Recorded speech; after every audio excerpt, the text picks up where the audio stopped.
नमस्कार, आप देख रहे हैं न्यूज फॉर टुडे। मैं इस वक्त मौजूद हूं एक बड़ी क्लिनिक में जो डॉक्टर का है, डॉक्टर राजेश जी है। अभी जिस तरह तीसरी लहर को लेकर सरकार की तरफ से जब आदेश आया था कि सभी दुकान सभी जगह को बंद कर दिया गया, किस तरह तीसरी लहर से बचने के लिए क्या पहल है, किस तरह लोग बचे, इसको लेकर आज हमारे साथ डॉक्टर है, एक राजेश कुमार नाम है इनका, और ये बताएंगे कि किस तरह लोग तीसरी लहर से बचे। सर, आपका स्वागत है न्यूज फॉर टुडे में। जी बहुत बहुत धन्यवाद। सर, जिस तरह दूसरी लहर हमारे बीच निकला है, अब तीसरी लहर का भी हम सामने है, तो लोग किस तरह इससे बच पाए, क्या उपाय है इसका? यह तीसरी लहर जो है ओमिक्रॉन वायरस का है, और ये वायरस दक्षिण अफ्रीका से शुरू होकर अलग अलग देशों से चलते हुए आज भारत को भी काफी आक्रांत कर चुका है, डरा रहा है। और बचाव का उपाय तो वही है जो पहले से काफी दिन से संवाद हो रहा है। मास्क लगाना चाहिए, सोशल डिस्टेंसिंग मेंटेन करना चाहिए, और अपने हाथ को बार बार सैनिटाइज करते रहना चाहिए। ये 3 बेसिक स्टेप्स है। जानबूझ के कोई लोग अगर बाहर से आए हैं तो उन लोगों के संसर्ग में जानबूझ के नहीं रहना है, और वो जो लोग आए हैं उनकी जिम्मेवारी है कि वो आकर कहीं किसी भी हॉस्पिटल में जांच कराए अपना, और जांच होने पर अगर पॉजिटिव आते हैं तो अपने आप को आइसोलेट रखें, जिससे वो और उनका परिवार और उनका समाज सारे लोग इस बीमारी के फैलाव से बच सके। और आप जान रहे हैं कि ये वायरस जनित रोग है, विषाणु जनित रोग है, और विषाणु हवा में फैल चुका है, इसलिए पूरी तरह से बचाव नामुमकिन है, लेकिन इस पर कंट्रोल किया जा सकता है। वैक्सीनेशन अभी तक तो इसका तो कोई दवा उपलब्ध नहीं है, लेकिन वैक्सीनेशन उपलब्ध है, और भारत की सरकार फ्री में वैक्सीनेट करने जा रही है। समाज के हर वर्ग को, हर उम्र के लोगों के लिए वैक्सीन अब लग चुका है। अभी इससे पहले 18 वर्ष से ऊपर के लोगों को दिया जाता था, जो कि काफी सक्सेसफुल रहा। इंडिया में लगभग 70 से 80% वयस्क लोगों को वैक्सीन पड़ चुका है। उसके बाद 15 से 18 वर्षों के लिए भी लॉन्च हो चुका है, और यह 12 से 15 वर्ष के लिए भी आने वाला है। यह अच्छी पहल है सरकार की।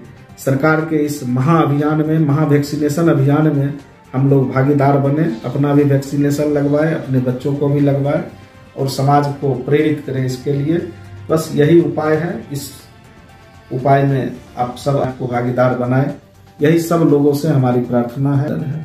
आप सर एक डॉक्टर होके समाज के भी कार्य में आप रहे हुए हैं। कोविड-19 में फर्स्ट, सेकेंड, थर्ड अभी तक आ रही है, तो किस तरह आप अपना पहल किए हैं इस चीज में?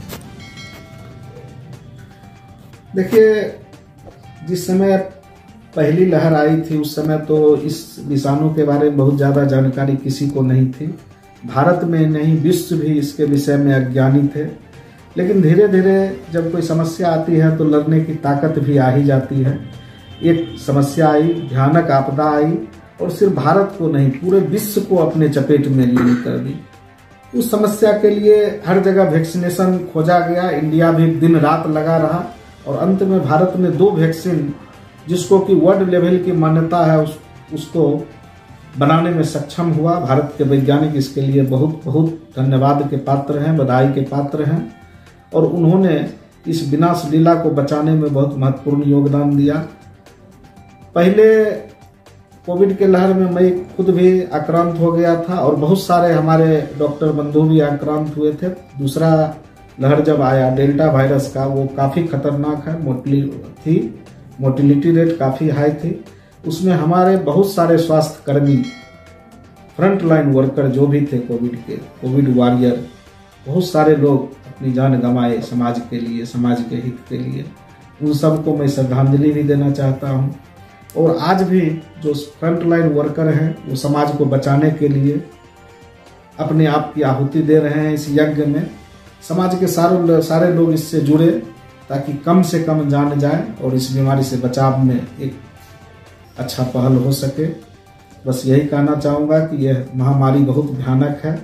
आप खुद भी बचें, अपने बच्चों को बचाएं, समाज को बचाएं, वैक्सीनेट कराते रहिए, वैक्सीनेशन, मास्क लगा के रहिए, कहीं भी भीड़ भाड़ में ना जाइए, और अगर कहीं किसी चीज को छूते हैं तो घर में आके उसको हैंड को सैनिटाइज करिए, कपड़े को सैनिटाइज कीजिए और बीमारी से बचने की कोशिश कीजिए।